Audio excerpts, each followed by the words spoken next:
Olá, seja bem-vindo ao resumo da semana da Bilgens. Eu sou Ellen Costa, hoje é dia 30 de setembro e eu vou compartilhar com você as principais notícias do mercado imobiliário corporativo desta última semana. Lembrando que essas notícias estão disponíveis no portal da revista Bilgens e também nas principais plataformas de streaming. Se você estiver assistindo pelo YouTube, o link para as matérias está no box de descrição do vídeo. Então vamos para a nossa primeira notícia que foi publicada no portal da revista Bilgens. Mercado de escritórios de alto padrão do Rio de Janeiro apresenta melhora. Já falamos em conteúdos anteriores sobre o mercado de escritórios de alto padrão de São Paulo e Belo Horizonte, ambos em constante melhoras, com resultados positivos no segundo trimestre de 2022. Neste momento, é a vez do mercado de escritórios de alto padrão do Rio de Janeiro apresentar melhora. A chegada do pós-pandemia tem sido um período de lenta recuperação. Vale lembrar que o mercado de escritórios carioca sofre recessão há alguns anos e a pandemia apenas acentuou o processo.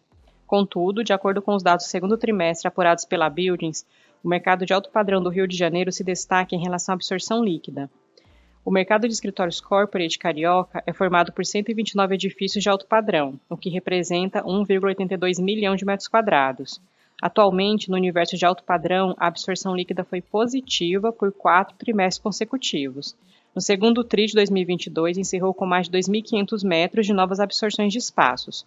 Como consequência, essa movimentação, ainda que pequena, reduziu os danos causados pela pandemia. No primeiro TRI de 2022, a absorção líquida foi maior que o segundo, 8.100 metros quadrados. No universo classe A e A+, a cidade do Rio de Janeiro tem 90 mil metros quadrados de atividade construtiva. Embora a taxa de vacância permaneça alta, na casa de 39%, vale destacar que ela também seguiu estável por 4 trimestres consecutivos. Para saber mais, acesse a revista Bilgens. Nossa próxima notícia foi publicada no Valor Econômico. BR Malls vai vender sua participação no Campina Shopping por 411 milhões de reais. A empresa de shopping centers BR Malls assinou acordo para a venda da sua participação no Campina Shopping em Campinas, São Paulo.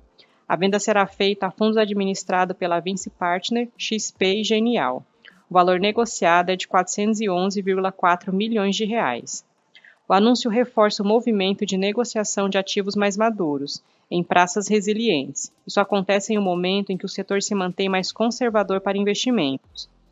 Segundo a empresa disse em nota, a transação ainda depende da aprovação do Conselho Administrativo de Defesa Econômica, o CAD. A transação reforça o compromisso da companhia em buscar constantemente formas de criar valor para seus acionistas através da alocação de capital e oportunidades de mercado. O Campinas Shopping foi inaugurado em 1994 e tem área bruta locável de 34,5 mil metros quadrados. O ativo gerou receita de 93,3 milhões de reais e lucro operacional líquido de 8,42 milhões de reais no segundo trimestre.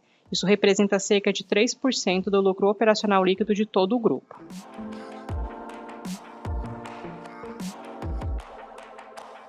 Nossa próxima notícia foi publicada no portal Seu Dinheiro.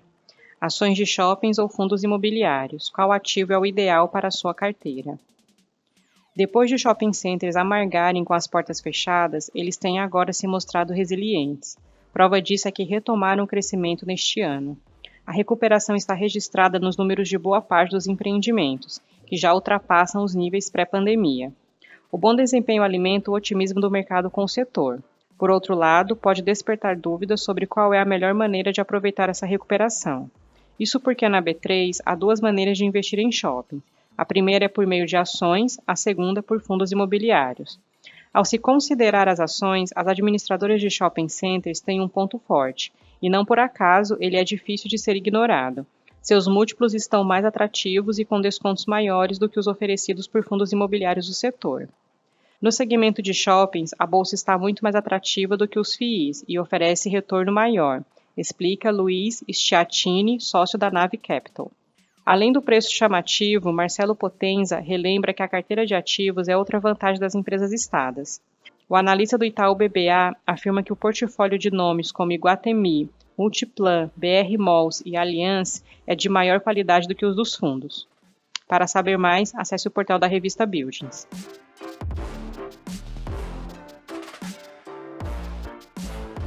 Nossa próxima notícia foi publicada no portal Suno. Evento em São Paulo reúne dezenas de especialistas em fundos imobiliários. Tiago Reis, CEO e fundador do Grupo Suno, encerrou a segunda edição do FIX Experience, dando 4 motivos para investir em fundos imobiliários. O evento da Suno reuniu dezenas de especialistas em fundos imobiliários para discussões em diversas mesas. Reis ressaltou que o primeiro motivo para investir em FIIs está na taxa de retorno histórico do investimento, medido pelo IFIX. Segundo ele, abre aspas, o IFIX performou melhor que o CDI, Ibovespa e todos os outros índices de bolsa. Numa década perdida, ainda assim, FIIs ganharam do CDI, o benchmark de investimentos brasileiros. Fecha aspas. E já que os FIIs são mais velhos que o próprio IFIX, o especialista ainda comparou de novo. Já que os FIIs são mais velhos que o próprio IFIX, o especialista ainda comparou separadamente os 10 FIIs mais antigos com o rendimento do Ibovespa e o CDI. O placar foi de 7-3 para os fundos. Outro ponto é a baixa volatilidade dos fundos, cuja média ao ano do Ibovespa é de 24%, enquanto a do IFIX é de 8%.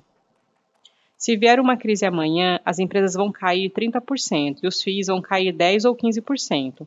A mesma coisa para notícias boas, volatilidade para o bem ou para o mal, afirmou. O poder dos juros compostos é outro motivo para se investir em FII, segundo Reis. Ele usou como exemplo a performance do fundo ABCP11 para mostrar o poder de reinvestimento dos dividendos dos fundos imobiliários.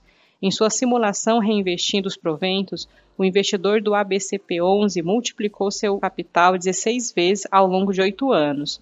Os que não reinvestiram os retornos multiplicaram seu patrimônio em apenas 6 vezes. No evento FIX Experience, Fernando Diziaca, sócio-diretor da Buildings, esteve à frente de um dos painéis. Ele apresentou os números do mercado de escritórios no período da pandemia, discorrendo sobre o real impacto da crise em cada região. Além disso, também avaliou o mercado imobiliário por classes, tamanhos e perfil corporativo. Para saber mais, acesse o portal da revista Buildings. Nossa próxima notícia foi publicada no Infomoney. Mercado desafia BC e curva de juros prevê primeiro corte na Selic a partir de maio de 2023. Na ata da última reunião do Comitê de Políticas Monetárias, o Copom, apresentada na última terça-feira, dia 27, o Banco Central evitou dar qualquer tipo de previsão antecipada sobre o início do corte da taxa básica de juros. Em vez disso, a autoridade procurou reforçar uma postura cautelosa após ter mantido a Selic em 13,75% ao ano na quarta-feira, dia 21, indicando que os juros permanecerão elevados por um período mais longo.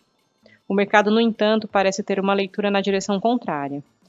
A curva de juros, que representa as expectativas dos agentes financeiros para os juros nos próximos anos, demonstrava que o mercado já precificava o início dos cortes de juros a partir da reunião do Copom marcada para maio do ano que vem, o que não foi definido em nenhum momento pelos dirigentes do Banco Central. Chama a atenção o fato de a curva de juros ter passado a precificar que a Selic no fim de 2023 ficará em torno de 11% ao ano. Esse patamar é menor do que o esperado na curva na semana anterior à reunião do Copom, e também está abaixo dos 11,25% ao ano esperado por economistas consultados para o relatório Focus, do Banco Central, divulgado nesta semana. No pós-Copom, o mercado antecipou o ciclo. O corte agora parece que será mais rápido e maior no ano que vem e, consequentemente, a taxa terminal também será menor no fim de 2023, afirma Marcelo Freler, estrategista de macro da XP. Antes do Copom de semana passada, o mercado esperava que as quedas iam começar de maneira mais intensa em junho e a taxa terminal prevista para o ano que vem também era mais alta. E antes de finalizar, te convido para conferir os artigos e outros conteúdos e notícias disponíveis no portal da revista Buildings e também no nosso canal no YouTube. Então por hoje é só, vou me despedindo por aqui, espero que você tenha um excelente fim de semana, sou Ellen Costa. Nós voltamos a nos falar então na próxima sexta-feira. Um abraço e até lá!